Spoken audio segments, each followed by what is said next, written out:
Halo guys, ketemu lagi di OTR FNN Off the Record Forum News Network episode yang ke-7. Dan seperti biasa, gue masih akan ditemani oleh jurnalis senior FNN, Mas Hersu Beno Arif.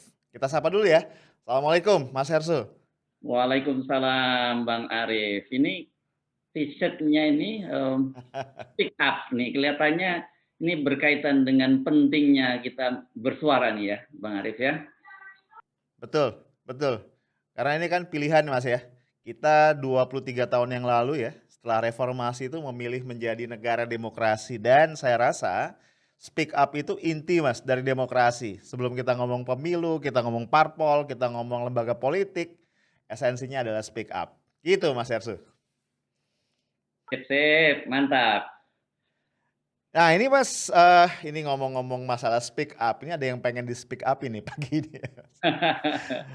Ini, biasa Mas, karena kemarin weekend itu salah satu kebiasaan saya Mas, kalau weekend itu, apa namanya, mager. Saya buka-buka tuh ya, apa, grup-grup, lalu saya lihat-lihat apa yang ada.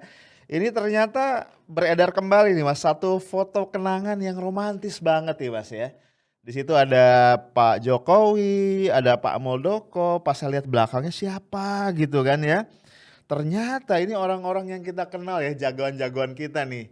Ada Abu Janda, ada teman-teman yang lain gitu. Sehingga saya berpikir-pikir nih, ini pasti ada sesuatu di balik berita ini gitu Mas. Nah ini kita ulas, gimana menurut Mas Hersu? Iya, saya juga kebetulan, lihat itu foto-fotonya. Saya pikir nih kabinet, apa ya, kok banyak banget anggotanya gitu. Kalau zaman dulu tuh Mas, di zaman Bung Karno nih kabinet 100 menteri Mas. Ya betul ada. Tetapi tidak ada Pak Ma'ruf, di situ yang ada Pak Betul. Muldoko ya. Nah ini kayaknya perlu kita bahas nih karena pasti kalau yang begini-begini Mas, ini kan ada cerita di balik itu gitu ya. Ya. Kenapa di situ ada Pak Muldoko dan kenapa di situ ada para jagoan-jagoan kita. Apalagi Mas belakangan ini kita lihat, ini kan masalah buzzer ini jadi ribut ya Mas ya, jadi rame karena memang kalau kita lihat tanda kutip ya, kelakuan mereka ini tambah tambah brutal dan korbannya itu mulai naik naik level Mas. Kalau sebelumnya mungkin korbannya rakyat jelata ini ya, ini yang mulai jadi korban nih Pak Kwi Kian-gi, Ibu Susi ya, bahkan orang-orang sekelas Mas Sujiwo Tejojo sudah komentar gitu ya tentang kondisi mereka. Nah ini yang saya pengen nih dengar Mas Hersu ulasannya seperti apa. Ya, pertama ini mesti saya mohon maaf nih, mesti saya ralat dikit. Nah, tadi Anda bolak-balik bicara soal jagoan kita, ini nanti ada yang protes nih. Iya. Saya lupa Para bilang jagoan aja tuh. jagoannya tanda Ya, kutip Mas, jagoannya tanda kutip. ya, para jagoan karena mereka ini kan dikenal sebagai orang-orang yang kebal hukum gitu ya, yang Betul, betul. sudah dilaporkan berkali-kali ke polisi gitu sampai sekarang nggak Mhm. diproses. Sekarang Ya, yang sedang diproses kan Abu Janda, tetapi kita ya. belum jelas kemana itu akan barang itu mau dibawa begitu ya. Mhm, mhm, betul. Nah, nah ini kan foto-foto ini foto ikonik, nggak tahu kenapa kemudian baru Mhm. muncul sekarang dan kemudian segera ada penjelasan dari istana bahwa itu foto lama gitu ya. Jadi bagaimanapun istana kelihatannya pengen segera cut off nih Ya, foto-foto yang beredar. Tetapi dari foto itu saja, karena kan kita tahu bahwa foto itu bisa berjuta makna gitu, dengan satu foto betul. itu berjuta makna. Publik bisa menafsirkan gitu, apa yang tengah terjadi gitu. Mengapa orang-orang ini kemudian menjadi sangat dikdaya gitu, menjadi sangat Ya, kebal hukum, bisa pokoknya beyond the law gitu ya, bebas ya. mereka berucap apa saja, menyampaikan ujaran apa saja, mereka nggak perlu khawatir untuk disidik oleh petugas keamanan, oleh polisi. Oh rupanya urusannya dengan istana. Kan itu kira-kira persepsi Yes. yang terbentuk di publik. Nah, Mhm. tidak bisa salahkan publik mengambil kesimpulan semacam itu karena korelasinya ya clear gitu. Orang yang Ya. berdiri foto bersama dengan Pak Jokowi di tangga Istana Merdeka itu orang-orang penting, figur yang penting yang punya kedekatan dengan Yes. Pak Jokowi. Dan Mhm. sebenarnya kan kalau soal mereka maunya disebutnya bukan buzzer, mereka maunya disebut influencer. Ketemu Pak Jokowi itu Ya. udah berapa kali gitu ya. Kita Yes. bisa buka lagi itu pernah juga Istana Bogor, bahkan Ya. juga kami waktu itu kan ada waktu sebelum ada reshuffle bahkan para influencer ini, para buzzer ini sudah lebih duluan menyampaikan info itu gitu. Jadi mereka ini Yes. memang tidak salah kalau publik menyimpulkan bahwa memang ada kedekatan antara Ya, istana dengan para buzzer. Nah, saya pernah membaca sebuah penelitian yang dilakukan oleh Oxford University di Inggris dan kemudian saya menulis sebuah artikel ini. Artikelnya ini nih, Bang Arif. ya. Selamat datang di negeri para buzzer ya. Mhm. Yes. Ya, ini riset ya, Bang Arif. Ini kita Ya, kutip riset yang disampaikan oleh dua orang peneliti dari Oxford University. Oxford ini kan salah satu kampus top di dunia ya, dia kampus di betul, Inggris. betul. Salah satu Mhm. top ini levelnya nih kalau kita nyebut Oxford, Harvard, segala itu dalam satu tarikan nafas deh kira-kira gitu ya. Mhm. Ya Karena beda tipis lah Mas sama UI Mas. gimana? Beda tipis sama UI Mas ya. Oke, Bed oke. Anda mau menyebutkan UI, UGM, sama ITB gitulah kira-kira ya. ya beda Bukan tipis tapi bukan agak ITB jauh ya? Mas. Beda tipis Ya, tapi agak bukan jauh. Ya, oke. Jadi saya lanjutkan ya, Bang Arif Ya, soal penelitian kita mengingatkan lagi pada publik tentang hasil dari penelitian dari Oxford University itu. Dia mhm. itu penelitian di seluruh dunia tentang Ya, para buzzer, bagaimana pemerintah atau penguasa sebuah negara itu memanfaatkan para buzzer ini untuk kepentingan-kepentingan politik mereka. betul. Nah, termasuk yang diteliti itu Indonesia gitu. Jadi ada beberapa kriteria yang disebutkan di situ itu. Disebutkan minimal cyber tropes team itu yang cuma digunakan oleh para cyber itu mereka membentuk tim kecil-kecilan yang hanya digunakan menjelang sebuah pemilu atau menjelang sebuah referendum. Mhm, Kemudian ada lagi yang low cyber tropes capacity ini jadi mereka juga membentuk tim-tim semacam itu dan ini memang diorganisir dengan baik. Kemudian ada disebut medium cyber troops capacity dan yang paling tinggi itu high cyber troop capacity. Ini negara-negara seperti Cina, seperti mhm, seperti Mesir, seperti Iran dan sebagainya itu Rusia itu disebut dalam kriteria ini. Nah, menariknya disebutkan bahwa di Indonesia itu levelnya pada waktu itu hasil penelitiannya dari Oxford disebut itu dalam kapasitas yang low gitu, yang rendah. mhm, Tapi dalam mhm. prakteknya kalau menggunakan kriteria yang digunakan oleh Oxford, saya kira minimal Indonesia itu sekarang sudah masuk level medium, bukan Ya, low lagi. Kenapa? Karena kita tahu kalau kita menggunakan istilah misalnya influencer itu kan memang disediakan di APBN. Kan kita ya, baca-baca ya, misalnya digunakan kata pemerintah itu mereka digunakan untuk influencer misalnya pariwisata dan sebagainya. Tetapi mhm, seperti pengakuan Abu Janda kan begitu, dia ya, kan mengaku dibayar gitu betul. menjelang pilpres pada waktu itu. Dan dalam bahasa dia ini kita minjem lagi bahasa dia itu jackpot, dia dapat duitnya Yes. dibayar gede gitu. Karena itu kemudian dia beralasan bahwa ya dia nggak dapat jabatan sebagai komisaris karena dia udah dibayar. Jadi Ya, praktek-praktek semacam ini diakui memang ada begitu bahwa pemerintah memang menggunakan para cyber troops ini, para buzzer ini untuk kepentingan-kepentingan tertentu. Nah, mhm, mhm. seperti biasa karena namanya alat ini bisa seperti pisau juga bisa digunakan untuk tujuan-tujuan yang serangan tujuan yang terbuka seperti tadi menjadi influencer, tapi bisa juga menjadi tujuan-tujuan yang gelap, yakni Mhm. menyerang lawan-lawan politik. Dan problem Ya, di Indonesia itu kan sekarang yang terjadi itu ya, ya, yang dikeluhkan oleh Pak Wiganti, yang dikeluhkan oleh Bu Susi, bahkan Pak Yusuf Kala. ya, betul, betul.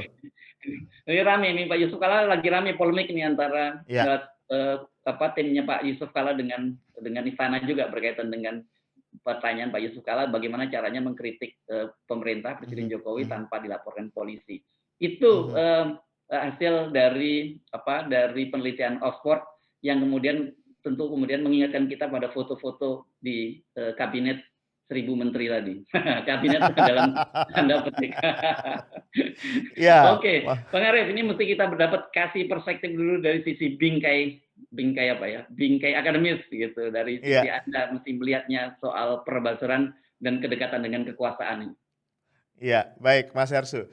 Eee, ada beberapa poin menarik dari yang tadi disampaikan Mas Herssu. Satu yang saya mau garis bawahi adalah soal gelap-gelapan, Mas. Nah, kita kan memilih demokrasi ya Mas ya. Kalau kita bicara secara teoritis ini gelap-gelapan dan demokrasi ini 2 hal yang nggak pernah temenan mestinya, gitu ya. Ketika kita memilih jalan demokrasi, salah satu yang juga harus kita pilih adalah pemerintah itu harus transparan. Karena teorinya simpel banget Mas, bahwa pemerintah itu selalu harusnya menjadi agent dari para prinsipalnya. Ini kan ada prinsipal agent teori ya. Kalau kita bicara negara, ini prinsipalnya kalau dalam demokrasi, karena dia adalah pemerintahan dari rakyat, prinsipalnya itu adalah rakyat, sementara pemerintah itu adalah agent. Nah, apapun yang dilakukan agent Mas, itu harusnya itu untuk kepentingan prinsipal dan dia harus transparan nih, apa yang dia lakukan, untuk tujuan apa, resource-nya dari mana, berapa banyak, dan kemudian implikasi-implikasinya apa. Nah, disitulah kemudian demokrasi ini bisa bisa berjalan dengan baik. Teorinya itu sesederhana itu sebenarnya. Nah tadi yang Mas Hersey katakan betul sekali, persoalannya adalah di Indonesia ini terlalu banyak ini, apa namanya, ruang-ruang gelap di mana si prinsipal ini nggak bisa dikontrol Mas si agent ini nggak bisa dikontrol oleh prinsipalnya. Ya termasuk di dalam, apa namanya, soal perbazaran atau sopannya si influencer ini. Nah cilakanya, karena sekarang kita berada di ruang terbuka dunia digital Mas, itu, indikasi-indikasi yang setengah terbuka itu satu persatu muncul. Dan ini kemudian membuat masyarakat membuat kesimpulan-kesimpulan yang tadi nggak bisa disalahkan. Ya contoh misalnya, Abu Janda bilang, "Betul gue digaji, dan itu gede jackpot." Dan kalau kita analisis dengan kritis, kan dia menyamakan itu dengan, keberuntungan kalau dipilih jadi komisaris BUMN. Artinya kita bisa dugalah besarnya seperti apa. Memang dia mengatakan perbazaran ini berhenti ketika Pilpres selesai. Cuma kan ini indikasi Mas, orang kemudian berpikir, "Apa iya berhenti? Karena kelakuan lu saat Pilpres dan setelah Pilpres nggak berubah." Gitu. Jadi bahkan mungkin bertambah ganas. Kan sekarang orang juga berpikir there is no freelance. Masa iya seorang Abu Janda, seorang Denny Siregar, seorang siapapun itu namanya, bergerak segitu sistematis dengan sukarela, tanpa komando, tanpa biaya, nggak masuk akal. Ini satu contoh. Kemudian ketika ribut-ribut masalah buzzer, pihak jubir istana, ya kawan yang satu itu ya Mas ya, Fajrul maksud saya itu bilang, pemerintah tuh nggak punya buzzer. Padahal dalam situasi distrust Mas, yang sangat tinggi dari masyarakat kepada pemerintah, itu akhirnya entah mengapa masyarakat itu sudah punya equation. Kalau, pemerintah itu mengatakan A, itu artinya bukan A, kan kira-kira begitu Mas. Jadi semakin Mas Fajrul ini bilang, "Kita nggak mau punya buzzer," misalnya gitu ya, maka masyarakat akan mengatakan, "Oh ini berarti nih pemerintah ngaku nih kalau dia punya buzzer," misalnya. Nah ditambah lagi nanti ada indikasi-indikasi lain ya, misalnya foto gitu kan. Atau misalnya Mas kita ingat ya, saya pernah nonton satu video pendek ya beberapa waktu yang lalu ya, saya sendiri nggak jelas itu kapan, dan kayaknya lokasinya di istana atau di mana begitu ya. Itu para buzzer kumpul ya Mas, para buzzer kumpul, kemudian ada seruan-seruan kayak perang gitu kan. Kita kumpul lagi, kita tempur lagi gitu kan. Nah hal-hal kayak gini yang kemudian membuat masyarakat mau tidak mau punya kesimpulan-kesimpulan yang berbeda. Nah, yang saya sesalkan adalah ini pemerintah nih kalaupun mau membantah, ini nampaknya nggak punya apa ya, the art of communication gitu ya. Cara membantahnya ya begitu, "Kami tidak punya buzzer, ini dananya buat pariwisata bukan buat buzzer," misalnya. Itu cara-cara membantah yang justru menurut saya kontraproduktif. Karena akhirnya publik semakin berkesimpulan bahwa, oh buzzer itu ada. Nah, belum lagi misalnya pemerintah tidak pernah memberikan klarifikasi yang clear soal misalnya sebutan kakak pembina dan lain-lain. Kira-kira seperti itu. Nah, foto ini ketika ada Pak Jokowi dan kemudian Pak Muldoko misalnya membuat orang mengangguk-angguk. Oh, ternyata betul ya kakak pembina ini ternyata eksis. Kira-kira gitu Mas Hersey. Oke, memang pemerintah selalu membantah, tapi, Mhm. lagi-lagi memang ciri khas dari pemerintahan ini antara satu pejabat dengan pejabat lain itu sering mendinai atau mengaborsi pernyataannya. Karena saya juga Iya. pernah membaca ada seorang staf di KSP yang menyatakan, itu apa salahnya kalau para buzzer ini Betul. mendukung, atau membela pemerintah, itu ada juga statement Iya. semacam itu.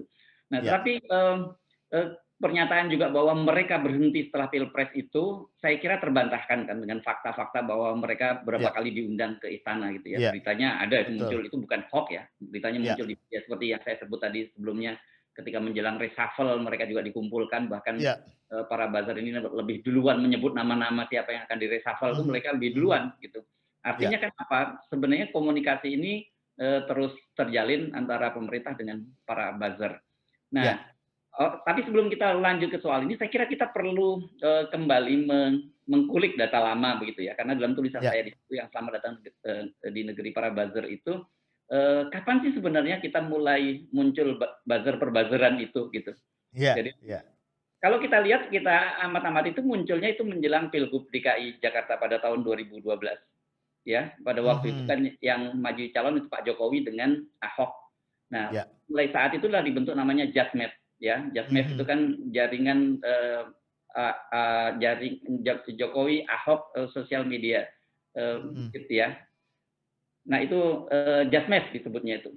mhm. Nah, di situ kan, mulailah muncul, buzzer-buzzer itu dan kemudian salah satu orang yang menjadi inisiator Jadmed itu diangkat menjadi komisaris, gitu kan, Mhm di mhm. pemerintahan Iya belakangan ya, setelah itu. iya. Nah, mereka terus kemudian berlanjut sampai kemudian pilkada, DKI 2017 dan Mhm. kemudian berlanjut lagi ke Pilpres 2019.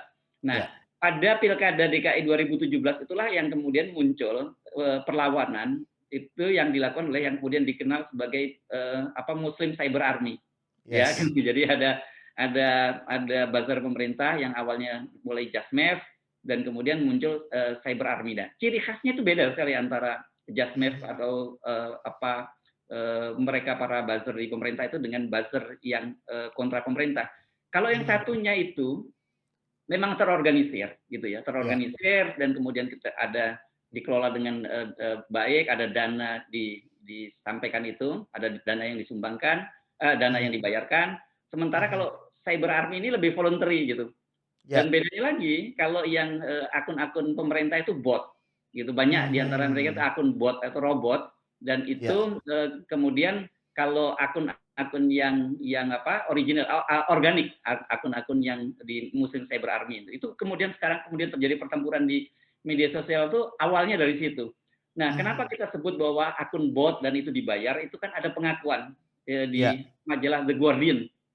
iya. Laman The Guardian Inggris tuh wartawannya Kate Lamb itu yang post di Jakarta, dia pernah mewawancarai, seorang buzzer-nya, Ahok gitu. Ini Mhm artikel turun tahun 2018 yang disebutkan di situ dia merasa bahwa dia sangat jijik, dengan apa yang dilakukan itu.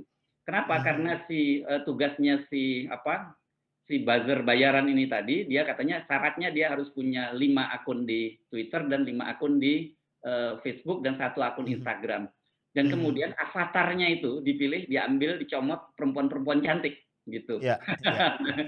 Tugasnya apa? Tugasnya menyebar hoax dan adu domba. Ini bukan Mhm saya yang bilang ya, Anda kita mhm buka lagi tuh, ada tuh, artikel yang ditulis di laman The Guardian dan yang menulis ada Kate Lamb. Jadi ada pengakuan semacam itu dari, waktu itu disebut sebagai buzzer-nya Ahok yang melakukan itu. mhm Karena ditulis pada mhm tahun 2018, berarti itu mhm. sebelum pemilu 2019.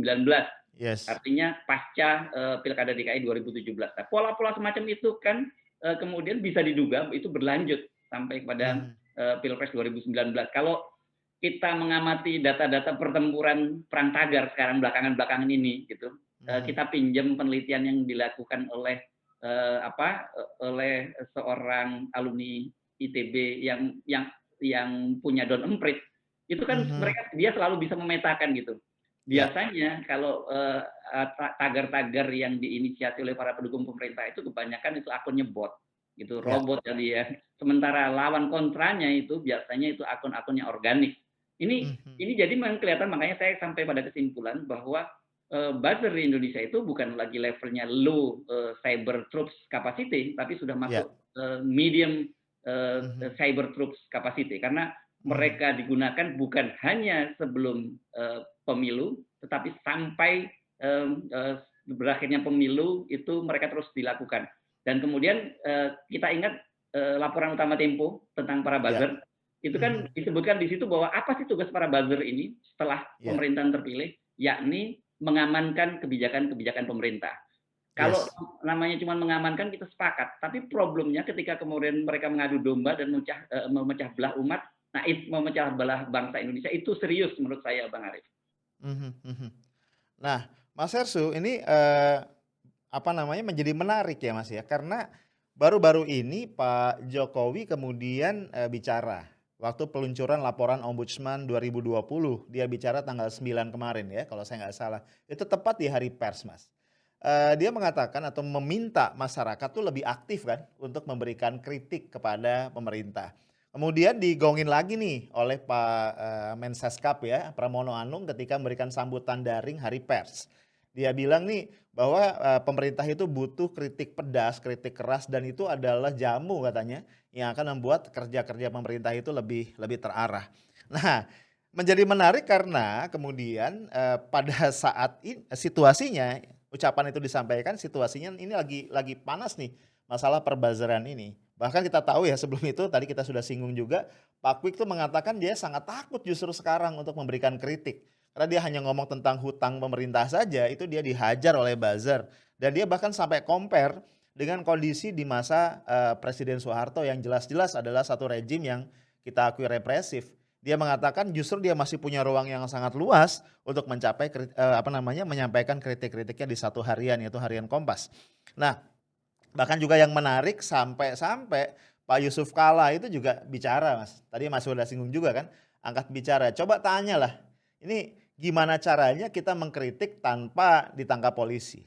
Nah, yang menurut saya jadi buat saya geleng-geleng kepala, again Mas, ini pemerintah ini kan nampaknya terbiasa banget memberikan jawaban-jawaban normatif yang tidak menyelesaikan persoalan. Ya kan, kita tahu kemudian jubir istana itu mengatakan, baca dulu undang-undang ITE sebelum ngasih kritik.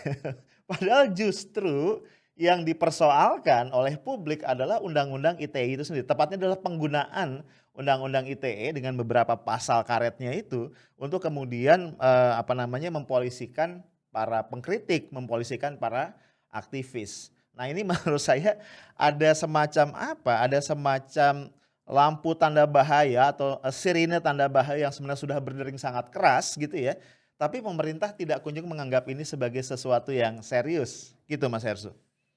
Ya, oke. Nah, ini memang balik-balik lagi kita ngomongin soal permintaan Presiden Jokowi, Ya, dikritik ya. Saya ya, kira sebenarnya gitu, meskipun banyak orang kemudian meresponnya dengan sinis, bahkan banyak bercanda-canda, meme dan sebagainya. Tapi mhm, sebenarnya menurut saya harusnya kita apresiasi lah apa yang dilakukan mhm, oleh Pak Jokowi itu. Itu merupakan langkah yang baik. Tetapi harus mulai diikuti dengan langkah-langkah konkret gitu ya. Jadi jangan ya, hanya bicara beliau soal minta dikritik, tapi pada saat bersamaan kemudian para buzzer atau para pendukung pemerintah melaporkan orang-orang yang menyampaikan kritik bahkan pertanyaan kan gitu. ya, Novel Baswedan kan mempertanyakan soal kematian ya, Ustadz Taher Al-Tuwailini di tahanan Polri gitu. Dia cuma ya, bertanya saja kemudian dilaporkan gitu. Dan ya, kemudian terakhir ini malah ada kasus apa GAR ITB misalnya yang melaporkan Pak Din Samsudin dan sebagainya. Nah, ya, sebenarnya ini harusnya menjadi perhatian pemerintah bahwa ini kalau memang pemerintah serius nih ya, Bang Arif, ya, ini bukan tidak sekedar ngomong tapi harus ada langkah-langkah konkret gitu. Jadi mhm, saran saya mhm, sebenarnya kalau Presiden Jokowi memang betul ingin menghidupkan kembali budaya kritik sebagai bagian dari proses yang sebagai fitur utama dari demokrasi, jangan baper gitu mendengar mhm, mhm, suara-suara diketawain ketika Pak Jokowi minta dikritik, kemudian orang banyak tertawa-tawa dan menganggap nggak mhm, percaya. mhm, Kemudian mhm, bahkan mhm. alma maternya Pak Jokowi sendiri memberikan penghargaan sebagai juara umum dalam lomba apa antara ketidakkonsistenan antara ucapan dan perbuatan. Jangan baper, Ya, terusin saja langkah-langkahnya. Saya mhm, saya mhm, membaca saya mendapat kiriman ini pernyataan dari Profesor Din yang menyatakan kalau memang betul serius itu ambil langkah konkret tuh, bebaskan tuh aktivis kami seperti Saganda Nainggolan, mhm, seperti mhm, kemudian mhm, Jumur Hidayat, Anton Permana mhm, dan juga orang-orang lain yang mhm, ditahan mhm, karena menyampaikan kritik pemerintah. Nah, kalau mhm, itu dilakukan oleh pemerintah, menurut saya nanti pasti kalangan pemerintah itu akan kalangan oposisi akan diam gitu mhm, dan melihat mhm, memang oh iya serius ya Pak Jokowi mhm, meminta untuk mhm, dikritik bahkan kemudian pada lawan-lawan politiknya pada para kritikus juga dibebaskan gitu. Ini biasa mhm, proses semacam ini ketika Pak mhm, Habibie dulu terpilih menjadi presiden dan melakukan ya, demokratisasi itu apa sih yang dilakukan oleh Pak Habibie melepaskan para tahanan politik dan ya, kemudian membebaskan apa pers dulu ada lembaga SIUP gitu ya, Ya, dan kemudian oleh Menteri Penerangan. Nah ini luar biasa. Saya kira ini saya baru ingat nih, kan kemarin baru saja Hari Pers Nasional. ya, Mestinya salah satu orang yang harus mendapat penghargaan dari kalangan pers itu adalah selain Pak Habibie adalah Menteri Penerangan Yunus Yosvia. Pak Yunus yes. ini Letnan Jenderal TNI Kopassus, pasukan tempur, Mhm, mhm. di kalangan TNI, di kalangan anak buahnya juga paling ditakutin nih orangnya keras sekali. Tapi Ya, ketika beliau menjadi Menpan itu membubarkan lembaga SIUP. Lembaga SIUP itu mhm, mhm. dulu surat izin usaha penerbitan pers. Di Ya, zaman dulu itu kalau orang persnya dianggap melanggar, terlalu kritis pada pemerintah, cabut SIUP-nya itu selesai. Itu lembaga ya. yang sangat represif dan itu Mhm, dilakukan oleh zaman Pak Habibie. Jadi saya kira mhm, pemerintah sekarang bisa mengikuti langkah-langkah itu. mhm, Nyatakan lagi mhm. Menteri Kominfo bilang bahwa sekarang tidak ada lagi tidak ada persoalan-persoalan pembungkaman terhadap kritik, tapi harus ada konsekuensi hukumnya ya kalau kemudian ternyata itu berupa fitnah dan sebagainya tentu Mhm, mhm. ada konsekuensi hukum. Jadi biarkan media bebas sebebas mungkin, tapi mereka tahu bahwa ada rambu-rambu hukum yang mengatur mereka. Itu saya kira kalau dilakukan oleh pemerintahan Jokowi seperti itu pasti akan didukung. Jadi kalau tadinya mereka orang ketawa-ketawa Pak Jokowi minta dikritik, kemudian Mhm. kata kritik pedas dikatakan oleh Mensekap diplesetkan menjadi kritik pedas, orang akan mengangguk. Memang Pak Jokowi itu pemerintahan Jokowi ternyata punya komitmen untuk menegakkan demokrasi. Itu saya kira usulan yang kita sampaikan kepada pemerintah, Bang Arif. Iya, tapi yang perlu digarisbawahi tadi Mas, bahwa memang ini kan persoalan mengembalikan, trust Mas ya. Persoalan mengembalikan trust masyarakat yang sudah terlanjur cukup lama, bermasalah begitu. Jadi, menyambung usulannya Mas Hersut tadi, nampaknya pemerintah juga perlu diingatkan, perlu bersabar nih kalau memang ingin kembali mengembalikan trust itu. Ya misalnya sebelumnya Pak Jokowi juga, pernah mengatakan rindu Mas untuk didemo kan begitu ya oleh para mahasiswa. Mungkin Mas Herssu ingat ya. Dan nggak lama setelah itu ternyata doanya Pak Jokowi ini makbul juga Mas. Kemudian kan ada kasus Omnibus Law, Undang-Undang Cipta Kerja, kemudian beliau didemo berjilid-jilid ya, dan ternyata korbannya banyak ya, dari yang tewas, yang luka-luka, yang ditangkap dan seterusnya. Nah, ini kan memang tidak mudah ya Mas ya, mengubur ingatan masyarakat, mengobati luka hati masyarakat terhadap ini kan orang akhirnya merasa di-prank begitu kan. Nah jadi memang, menyambung Mas Hersut tadi menurut saya, Pak Jokowi dan pemerintah ini mesti sabar, artinya jangan cepet-cepet mutung lagi gitu, aduh ini kan gua udah nah ini yang perlu kita catat. Nah satu Mas notes yang ingin saya tambahkan juga, kan kalau masyarakat itu punya perbedaan pandangan, punya katakan, bibit-bibit permusuhan itu hal yang biasa menurut saya. Ini adalah satu fenomena sosial, fakta sosial yang tidak bisa kita deny. Nah, cuma yang menjadi masalah kan belakangan ini adalah kemudian sikap pemerintah tadi nih, yang anti kritik, kemudian bersifat represif, ini yang kemudian menyebabkan komponen-komponen tadi dari masyarakat sipil itu juga akhirnya berpecah. Nah, ini yang menurut saya kembali harus kita ingatkan sebagai lampu merah ini ada atau alarm ini karena di situ, Mas. Karena kita lihat ya, Mas, bukan cuman GAR sebenarnya. Kalau kita lihat pasti ketika pelaporan dilakukan terhadap satu tokoh, terhadap Pak Novel Baswedan misalnya, itu tiba-tiba muncul, satu organisasi yang namanya entah dari mana, yang kita nggak kenal sebelumnya dan melaporkan gitu Mas ya. Nah ini gejala-gejala yang menurut saya sangat-sangat tidak sehat sebagai bagian dari satu masyarakat sipil. Karena harusnya kan masyarakat sipil itu masyarakat yang tanda kutip berdaulat, masyarakat yang kemudian secara kompak berada pada satu front mengawasi kinerja pemerintahan. Tapi kemudian tadi sikap pemerintah yang anti kritik, sikap pemerintah yang dinilai oleh sebagian kalangan berat sebelah itu membuat juga keterpecahan dalam masyarakat sipil. Dalam jangka pendek mungkin pemerintah merasa diuntungkan karena ada kelompok-kelompok masyarakat sipil yang kemudian, nempel dan mendukung pemerintah. But sebenarnya in the long term ini mengorbankan keutuhan bangsa. Kira-kira gitu Mas Hersu.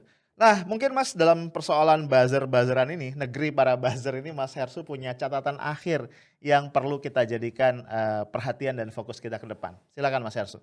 Ya, satu hal yang selalu kita khawatirkan itu adalah kan kita mesti menyadari bangsa kita ini sekarang terbelah. Ya, ini Ya, divided nation. Orang tentu kita tidak ingin ada proses balkanisasi seperti di negara-negara Balkan gitu, terpecah belah ya, atau seperti bekas bekas Rusia gitu. Karena bagaimanapun juga kita ini kan orang yang sangat mencintai Indonesia ini gitu. Dan Ya. sejak awal kita menyadari bahwa bangsa ini adalah bangsa yang bineka gitu. Bangsa yang latar belakang suku, agama, rasnya itu luar biasa besar. Nah, tetapi kalau kita mengamati justru para buzzer pemerintah ini adalah mereka-mereka yang makin mengembangkan keterbelahan itu semakin dalam gitu. Mereka lah kemudian yang ikut menggali lebih dalam. Dalam kasus misalnya buzzer GAR ITB yang kita ketahui itu sebagian besar adalah pendukung dari pemerintah, itu kan kelihatan sekali gitu. Yang Ya. disasar kelompok Islam, Pak Din Ya. Samsudin, Masjid Salman dan sebagainya. Ya. Ini kan saya kira berbahaya.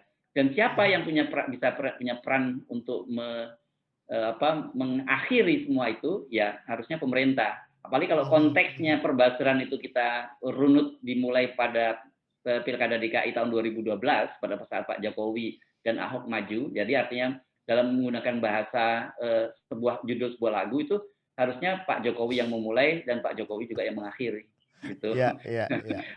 Dan kita selain tentu saja sebagai komunitas pers kita harus terus menyampaikan kritik terhadap Pak Jokowi, tetapi kritik yang kita lakukan itu semata-mata bukan persoalan pada kebencian, Ya. ya dasarnya tidak boleh kebencian. Ini kita perlu lagi mengutip sebuah ayat yang menyatakan bahwa janganlah kebencianmu kepada sebuah kaum itu membuat kamu berlaku tidak adil. Saya kira prinsip adil itu sekarang yang menjadi persoalan utama yang terjadi pada bangsa kita. Ada perceived injustice. Orang merasa diperlakukan tidak adil ketika para buzzer pendukung pemerintah itu melakukan berbagai penghinaan, melakukan hate speech dan sebagainya. Mereka aman-aman saja, sementara yang lain ditangkapin. Soal-soal ini saya kira yang perlu kita rekomendasikan pada pemerintah. Kalau memang pemerintah ingin agar demokrasi ini kembali, kemudian masyarakat bisa guyup, kita bisa bercanda-canda gitu. Karena gini, ini saya ingin mengutip sebuah filosofi Jawa ini. Kebetulan saya tadi diingatkan oleh seorang sahabat yang saya kira kenapa penting ini saya kutip, karena ini kan presiden kita ini presiden orang Jawa gitu, Priai Solo nih, Arif.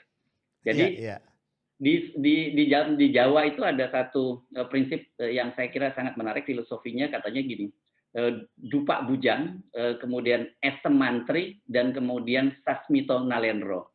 Itu saya terjemahin begini, dupak bujang itu kepada orang-orang kelas pekerja kasar, kelas bawah itu, memperingatkannya dengan cara yang tegas, didupak atau ditendang begitu ya. Nah ini para buzzer ini kan ini kelas mereka mainannya kelas gitu, jadi harus keras terhadap mereka, dilakukan tindakan keras terhadap mereka. Betul. Supaya mereka bisa berhenti melakukan langkah-langkah itu, dan yang bisa melakukan itu adalah pemerintah. Kemudian mantri itu kalau level-level pejabat-pejabat itu sebenarnya diberi senyuman juga sudah tahu. Tetapi kalau Nalendro sekelas Pak Jokowi itu gitu, sebenarnya dengan sasmito atau isyarat saja itu harusnya Pak Jokowi itu sudah tahu, nggak perlu diingatkan gitu. Jadi sebenarnya apa yang dilakukan oleh Pak Yusuf Kala itu yang bertanya bagaimana caranya supaya tidak ditangkap polisi, itu Pak Yusuf Kala sudah ngerti banget filosofi Jawa itu. Jadi sasmito nalendro memberi isyarat pada para penguasa, raja-raja, karangan intelektual. Itu saya kira pesan ini mungkin mari kita sama-sama ingat sekali, khusus juga Pak Jokowi sebagai priayi Jawa, untuk mengingat kembali tadi dupak bujang, esem mantri, dan sasmito nalendro. Gitu yang bisa saya sampaikan, catatan akhir saya, Bang Arif. Yes, thank you Mas Hersu. Tinggal memang kemudian pertanyaannya adalah apakah yang diberi isyarat ya Mas ya, itu memahami. Ya doa kita mudah-mudahan memahami ya Mas ya. Oke guys, itulah kita hampir tiba di penghujung obrolan kita di OTR episode ke-7. Gue cuman pengen menggarisbawahi satu tadi dari Mas Hersu, masalah adil ya. Gue jadi ingat ada seorang tokoh kita, guru kita ya, Pramudia Anantatur, mengatakan seorang intelek itu selalu memulai adil itu bahkan dari pikiran ya, apalagi dalam tindakan. Ini tentu jadi nasihat buat kita semua, bukan cuma buat pemerintah tapi buat kita juga, agar kita menilai segala sesuatu secara adil, secara proporsional, dan menempatkannya pada tempatnya. Dan terakhir gue ingin ingatkan, jangan pernah berhenti berharap untuk Indonesia yang lebih baik dan bermartabat, karena Indonesia milik lu, Indonesia milik gue, Indonesia milik kita semua. Itu aja guys, sampai jumpa lagi di episode berikutnya. Assalamualaikum warahmatullahi wabarakatuh.